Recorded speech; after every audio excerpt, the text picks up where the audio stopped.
de la oración. Con la oración, hermanos, sabemos que esta encausa las necesidades que todos, hombres, mujeres, siervos, libres, judíos, gentiles, tenemos de Dios.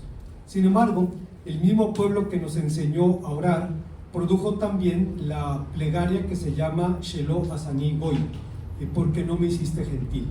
Esta plegaria la repite un varón ortodoxo 3 veces al día y dice: Baruch atah Adonai Eloheinu, bendito sea Señor Dios del universo, Melech haolam, ki lo ashani goy, porque no me hiciste gentil. Baruch atah Adonai Eloheinu Melech haolam, ki lo asani obed, porque no me hiciste esclavo.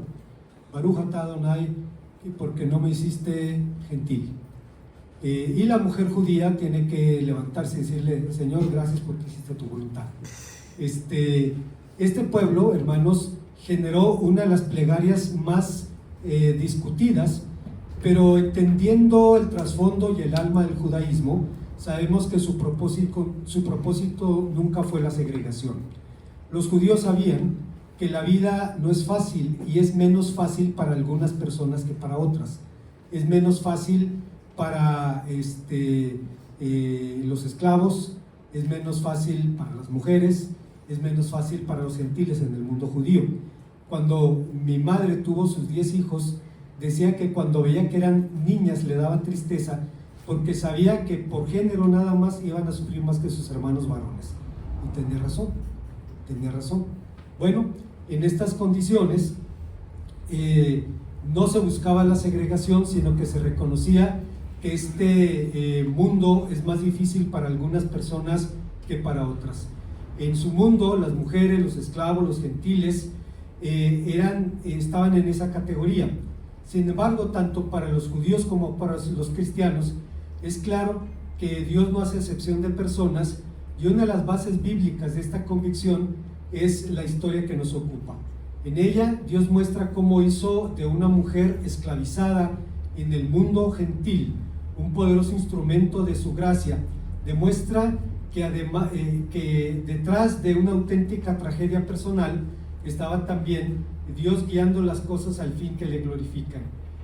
Pero para colocarse en el flujo de esa voluntad, la joven en nuestra historia debió tomar 3 decisiones vitales, las mismas decisiones que cada creyente debe tomar en su momento en su propia vida. ¿Cuáles son esas decisiones?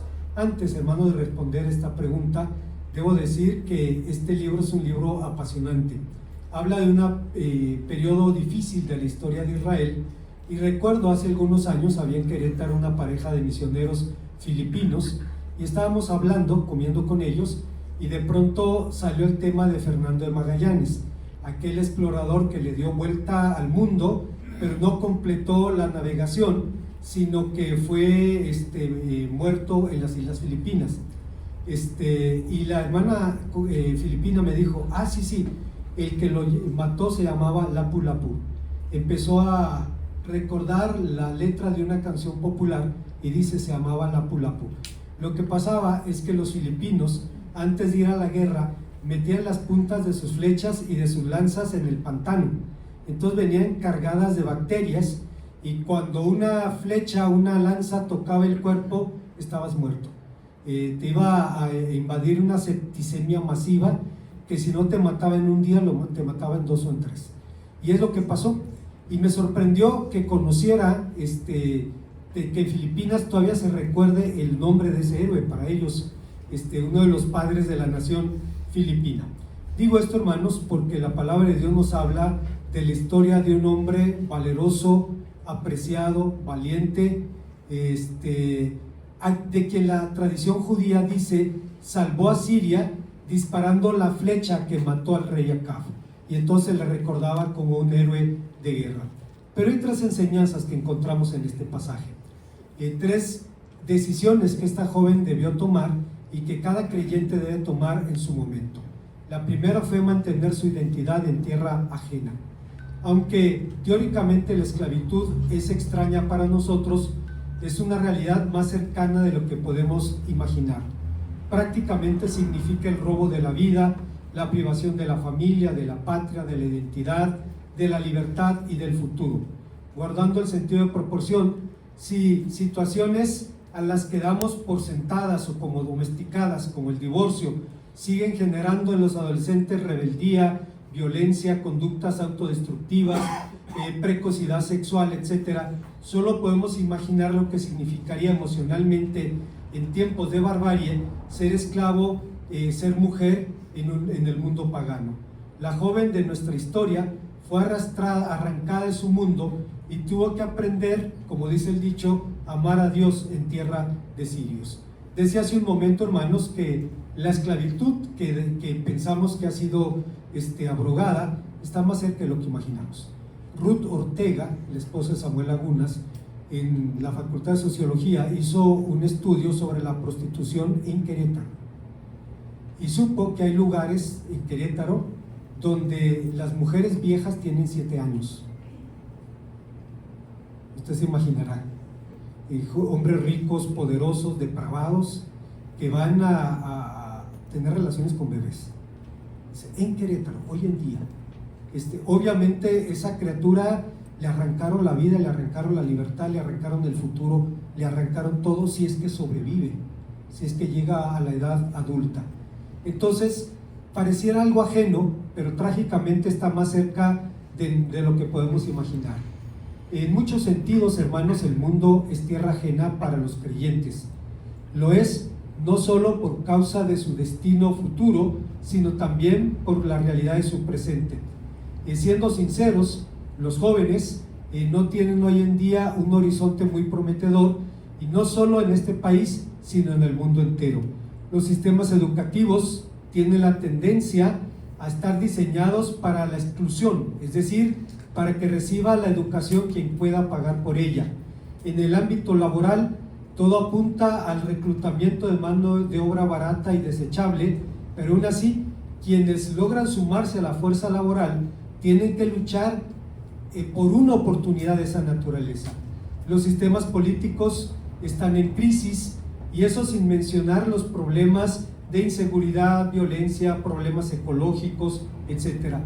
Pero en la medida en que un cristiano se compromete con su Señor, entra en conflicto con los valores empobrecidos de su tiempo, como el materialismo, que te dice cuánto vales, cuánto tienes, como el individualismo, que te dice lo más importante eres tú, y como el relativismo moral, que dice es bueno si te sientes bien.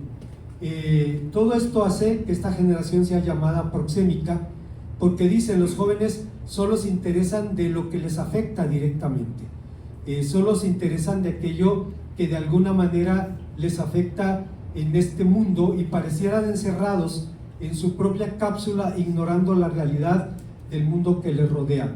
Es decir, una generación que solo se interesa en aquello que le afecta directamente o en aquello que afecta a su entorno inmediato. Los jóvenes cristianos tienen pues que construir sus relaciones afectivas y familiares, desarrollando sus vocaciones ministeriales, conservando su identidad en un mundo semejante.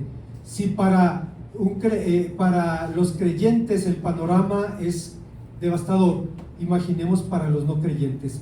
Es aquí donde la desesperanza da lugar a la esperanza, es decir, nos lleva a un callejón sin salida para buscar una respuesta tanto para el individuo, para la comunidad de fe.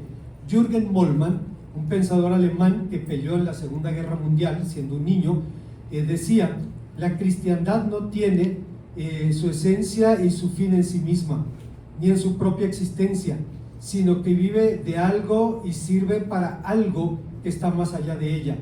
Si quiere captar el misterio de su existencia y de su modo de actuar, hay que preguntar por su misión, y si quiere averiguar su esencia, hay que preguntar por el futuro en el que ella colocan sus esperanzas y expectativas. Si la comunidad misma se ha vuelto insegura y desorientada en nuestras circunstancias sociales, entonces tiene que reflexionar de nuevo en aquello o en aquel para el cual existe y para el cual hace todo lo que aspira. Recuerdo al hermano Bruce Kyle, un psicólogo educativo que ahora está con el Señor, norteamericano jubilado, quien decía que de cuando en cuando había descubierto que necesitaba dejar de ver el periódico y ver internet para volver a su Biblia, y dice, en las noticias te llevan a la desesperanza, el mundo es inseguro. En el 63, la crisis de los misiles, el mundo temblaba por la posibilidad de una guerra atómica. De hecho, los soviéticos tenían un sistema operativo en Cuba, ya podía funcionar, y al comandante de esa batería le dieron la orden de disparar y él se negó. Y hermanos, la decisión de ese hombre salvó a la humanidad de la destrucción. Y era un soviético, era un ruso, pero dijo, no vamos a esperarnos. Y los políticos llegaron a la conclusión, no podemos ir a la destrucción, necesitamos bajarle, y les piden a los soviéticos, quiten sus misiles de Cuba, quita los tuyos de Turquía, y entonces ya podemos llegar a un acuerdo y no pasa nada. Hoy día vivimos en una situación similar. Los halcones de los gobiernos quieren una guerra, pero hermanos, sería la destrucción de la humanidad, y esto te angustia hasta que vuelves a la Biblia y te das cuenta, Dios está en el control y va a hacer su bendita voluntad más allá de lo que nosotros creamos o esperemos. Hay una segunda verdad que encontramos en este pasaje, y es que esta mujer mantuvo su fe en el Dios verdadero. Es interesante destacar que algunos comentaristas judíos afirman que la muchacha de nuestra historia sabía de la enfermedad Naamán, que provenía de Dios, y por tanto solo la oración podría sanarla. Pero como la Biblia nos dice una palabra, no dice una palabra sobre el asunto, esto solamente es una especulación. Lo que está fuera de su posición es la firmeza de la fe en Dios de esta joven. A pesar de la cautividad, mantuvo su fe en el Dios único y verdadero, cosa que no debe ser nada fácil. En la aflicción, la fe sometida a prueba, cosa que puede verse en las palabras del salmista. Fíjese lo que dice el salmista: ¿hasta cuándo, oh Señor, te olvidarás de mí? ¿Hasta cuándo esconderás tu rostro de mí? ¿Hasta cuándo pondré consejos en mi alma con tristeza en mi corazón cada día? ¿Hasta cuándo seré enaltecido mi enemigo sobre mí? Mira, respóndeme, oh Señor Dios mío, alumbra mis ojos para que no vean la muerte. Hay varias cosas aquí. Cuando dice mírame y respóndeme, usa el imperativo, que es la voz de mando, pero aquí se le llama imperativo de súplica. No le está mandando algo Dios, le está rogando que se manifieste, que baje del cielo, que responda a su necesidad. Cuando le dice hasta cuándo, pareciera una falta de respeto, pero los sabios de Israel dicen: al hombre que está en angustia, Dios no le toma en cuenta sus palabras. Porque dice también la Biblia, Él se acuerda de nuestra condición, se acuerda de que somos polvo. Y en nuestra angustia, hermanos, podemos decir tantas cosas que tal vez después nos avergüencen, pero al final de cuentas, siendo el Dios de amor que es paciente con nosotros, incluso cuando podemos pronunciar palabras atrevidas. Si un hombre libre como el rey David podía decir esto, ¿hasta cuándo?, ¿qué podría decir una joven esclavizada en tierra extraña? Sin embargo, ella sabía sobre todas las cosas que todo estaba en las manos de Dios, y por esa razón dijo: si rogase mi Señor al profeta que está en Samaria, Él lo sanaría de su lepra. En la lengua del Antiguo Testamento hay algo parecido al subjuntivo, que es el modo de deseo. Y aquí se utiliza diciendo: si mi Señor hiciera, fuera y hablara con el profeta. No le está diciendo ve con el profeta, no le está diciendo lo que tiene que hacer, le está sugiriendo: si mi Señor se dignara ir a ver al profeta, Él lo sanaría de su lepra. Hasta ese día, Eliseo no había curado a nadie de lepra. Así es que eso lo dice el Señor Jesús en Lucas 4:27. De modo que estas palabras no cifraban la certeza de alguno que pensara en la experiencia clínica del profeta. Expresaban la confianza en el poder, en la bondad y en la sabiduría de nuestro Dios. Es evidente que no estaba sola en esta convicción. Cuando Naamán llegó a Samaria con una carta para el rey de Israel, que era un hombre perverso, el rey de Israel, Joram, rasgó sus vestiduras y dijo: ¿acaso soy Dios que dé la vida o que mate? Incluso un hombre perverso como el rey Joram reconocía que la vida y la muerte están en las manos de Dios. Para una joven cristiana, mantener, o para un hombre cristiano, mantener la fe en medio de un mundo de injusticias, de contradicciones, de valores empobrecidos, es un verdadero desafío. Mantener la fe y la esperanza en un mundo así significa nadar contracorriente, ir en contrasentido. Es vivir un cuadro de hace más de 300 años que John Bunyan describe en su libro El progreso del peregrino, lo hemos citado en alguna ocasión, y dice: llegaron pues los peregrinos al pueblo que se llama Vanidad, donde se celebra una feria que se llama la Feria de la Vanidad. Se llama así porque todo lo que allí se vende o lo que de ahí procede es vanidad. En esta feria hay mercaderías tales como casas, terrenos, oficios, empleos, honores, promociones, títulos, países, reinos, placeres, deleites de toda clase, concupiscencias, esposas, maridos, hijos, amos, siervos, vida, sangre, cuerpos, almas, plata, oro y piedras preciosas.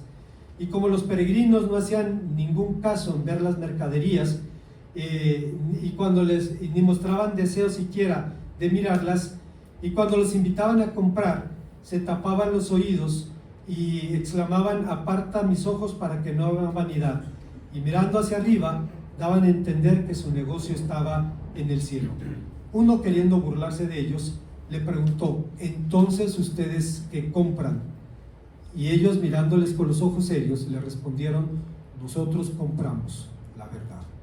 El libro de Proverbios dice eso: compra la verdad y no la vendas. Invierte tu vida, tus bienes, tus recursos, lo que Dios te ha dado, por comprar la sabiduría, pero no la vendas bajo ningún precio.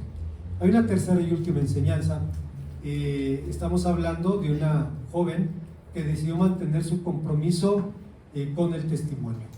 Es claro que la joven de nuestra historia tenía credibilidad ante los ojos de sus señores, pero es igualmente cierto que lo más importante de nuestra propia credibilidad es la credibilidad de Dios.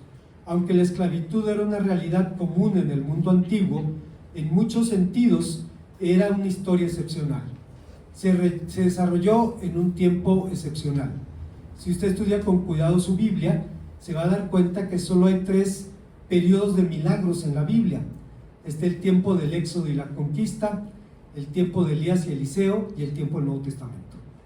Fuera de allí no hay muchos milagros. El libro de los Jueces dice: en aquel día la palabra de Dios escaseaba y la visión también. Era un mundo bastante secular. El libro de Ruth vemos que Dios es mencionado solamente 2 veces. Solamente 2 veces. Y de forma ocasional.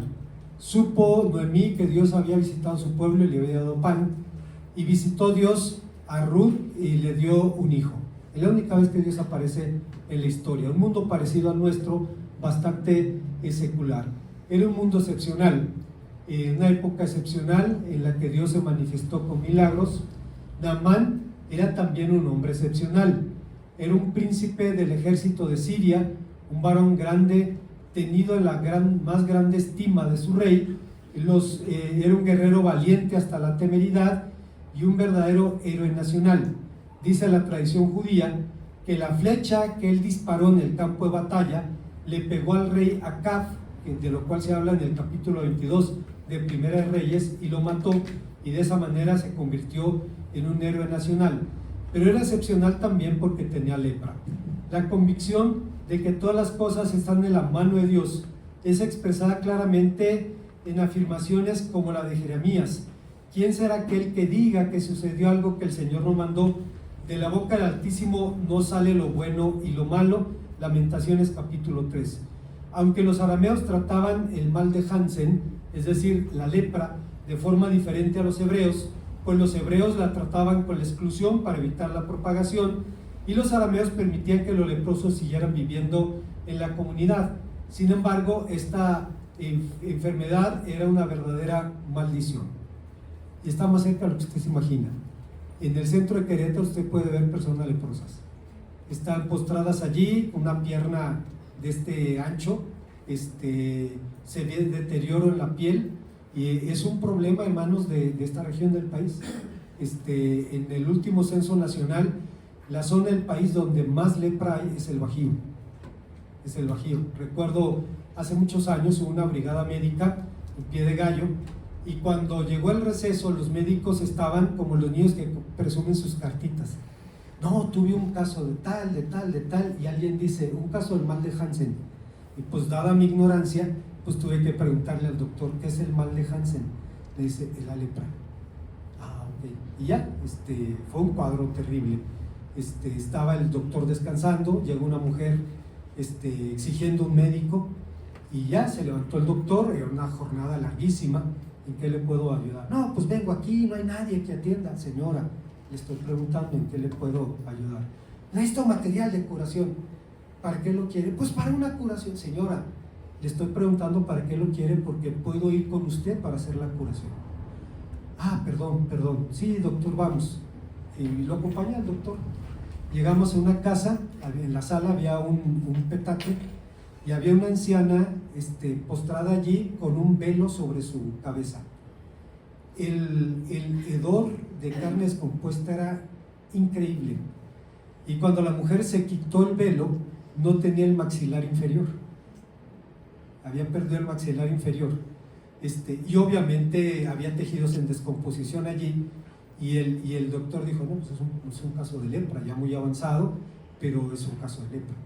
Es curable, pero es un tratamiento muy largo y debe empezar en las primeras etapas de la enfermedad. Esta era la condición de este hombre excepcional. Dice el texto, encontramos en el texto que la convicción de que Dios controla las cosas se manifiesta en las palabras de Jeremías, y aunque los arameos no excluían a sus leprosos, en Israel esto sí sucedía. El nombre hebreo Tzarat proviene de una raíz que significa ser castigado. De hecho, en la tradición judía se especula que el origen de la enfermedad de Naamán es que había sido él quien había secuestrado a la chica de Israel y la había llevado a su tierra. Sin embargo, después de su declaración de fe, he aquí ahora reconozco que no hay Dios en toda la tierra sino en Israel. Naamán fue considerado lo que los judíos llaman un ger toshav, es decir, un extranjero residente, lo cual no hablaba de su condición migratoria, sino de un verdadero converso, de un prosélito. La joven de nuestra historia pasó de forma fugaz por el escenario, y los reflectores apuntaron entonces al poderoso general Naamán. Dado su carácter, su gloria y su enfermedad, sería muy difícil no mirarlo, pero toda esta historia se derivó del testimonio de una chica. ¿Cuántas veces, hermanos, algo tan intimidante como la dispersión puede ser de bendición para la obra de Dios?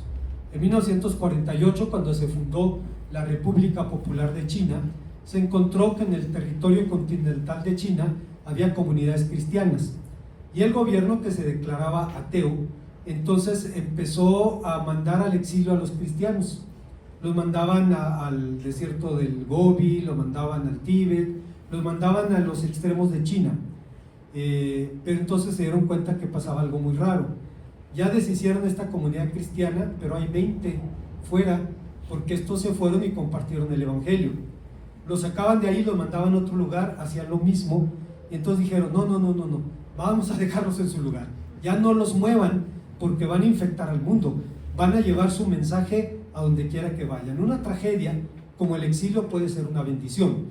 Debo decir también, hermanos, que en esta historia encontramos situaciones interesantes, vigentes para nuestro tiempo. Había comentado hace algún tiempo que el reverendo Martin Lloyd Jones, quien fue pastor de la abadía de Westminster, la iglesia de los reyes en Inglaterra, fue invitado en alguna ocasión a una ceremonia, a un servicio religioso en la abadía de Westminster. El hermano Jesús Zamora estuvo en Oxford hace unos años y dice, todo está ritualizado, todo, la conducta, donde te sientes, todo está ritualizado. los doctores traen sus togas, sus birretes, dice, todo está ritualizado.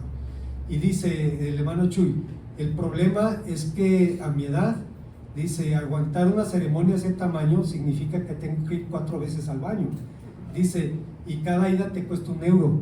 Dice, tienes que llevar muchos euros para poder estar tranquilo en ese lugar. Dice el hermano, todo es sofisticado. Bueno, Martin Lloyd Jones lo invitan a predicar a Westminster y cuenta esta historia. Si usted se fija, la historia dice que Eliseo no recibió a Naamán, que llegó a su puerta y lo mandó a bañar, literalmente, vete a bañar, lo mandó al Jordán, y Naamán se enoja, no hay ríos mejores en mi tierra para que me mande allí. El Jordán tiene, como el río Nazas, tiene un color de agua de tamarindo, más o menos. Y entonces le dice un siervo sabio, si te hubiera pedido una cosa difícil, ¿lo hubieras hecho? Sí. Pues porque no hace lo que te dice. Va y se echa 7 chapuzones en el Jordán. Imagínense mis hermanas, qué botox, qué restiramientos faciales, qué tratamientos capilares. Dice la Biblia, su piel se convirtió como la de un niño y el hombre se convirtió. Como el profeta se negó a recibir sus presentes, entonces Naamán le pidió un presente al profeta: dame un bulto de la tierra de Israel. Y cuando nos preguntamos para qué quería un bulto de la tierra de Israel, dicen los sabios de Israel que lo quería para ponerlo en su propiedad y poner sobre esa tierra un altar al Dios único y verdadero. Y decía, ahora reconozco que no hay Dios sino en Israel. Bueno, hermanos, todo esto ocurrió por el testimonio y la fe de una joven cautiva. Como conclusión, Naamán fue un hombre excepcional, rodeado de afecto, prestigio, admiración y honores. Era un hombre valiente y rico, poderoso, pero leproso.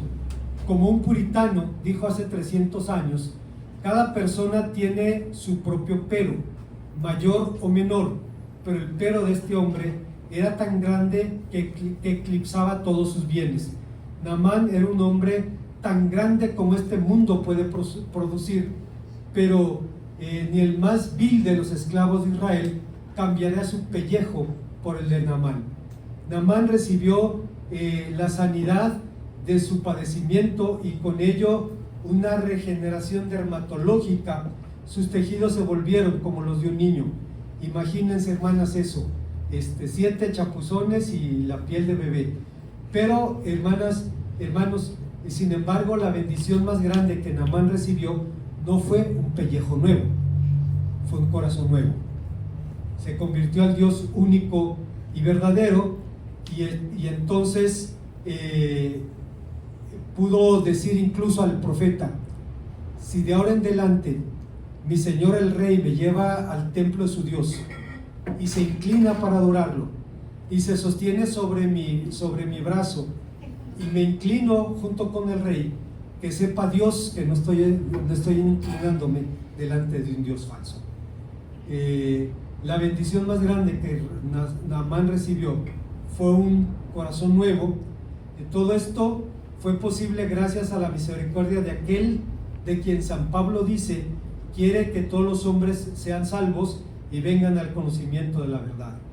Pero también a la decisión de una joven anónima, la decisión de mantener su identidad, la decisión de mantener su fe y la decisión de mantener su testimonio. No sería la primera o la última vez.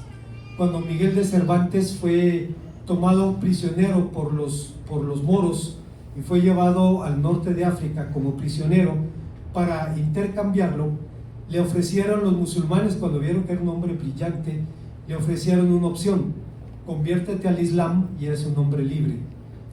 Y Cervantes dijo: perdí mi mano, perdí mi libertad, perdí mi patria, perdí a mi familia, no voy a perder a mi Dios. Y hermanos, sus captores tuvieron que respetar la fe y el compromiso de ese hombre. Al final recobró su libertad, pero un hombre que decía: Lo último que me mantiene sobrio es saber que Dios está en el control. Y esta mujer lo hizo también. Es interesante, hermanos, ver que las decisiones de esta chica, que en el texto aparecen como indicativo, para nosotros es imperativo. Dios demanda las mismas decisiones a quien quiera agradarle. Las decisiones que están íntimamente relacionadas con mantener una relación triangular con la identidad y el testimonio son frutos de una fe personal, de esa fe que responde afirmativamente a la demanda: dame, hijo mío, tu corazón. Y dice el texto de que una chica anónima, no sabemos su nombre, no sabemos de qué pueblo era, solo sabemos que era de la tierra de Israel, fue tomada cautiva y fue llevada al mundo gentil, al mundo pagano, y asumió 3 compromisos que usted y yo tenemos que tomar. El mundo no es mejor ahora que antes. El mundo habla en la lengua de los hijos de Babel, el materialismo, el individualismo, el relativismo moral. Cuando a alguien le preguntan, ¿esto es bueno o es malo?, le responden, pues es bueno si te sientes bien. La infidelidad es buena o mala. Bueno, depende si al señor, si a la señora el señor no le hace ojitos, no le hace cariñitos y encuentra otro que se lo haga, pues está bien. Pero si esa señora fuera tu esposa, ya no es tan relativo. O sea, el mundo vive así. Es un mundo como el mundo del tiempo de Naamán el sirio, pero el testimonio de una chica sin nombre pudo cambiar la vida de ese individuo y pudo resonar en la boca del Señor Jesús en el Evangelio según San Lucas. Así que, hermanos, dice San Pablo, sigamos siempre creciendo en la obra de Dios, porque sus palabras, sus promesas, hermanos, son verdaderas. Podemos confiar en Él. Oremos al Señor. Gracias, Padre, por tu palabra, porque nos permites venir a ella y recordar que nos llamas para ser testigos, primero con la vida y luego con los labios. Te bendecimos por esto en Cristo Jesús.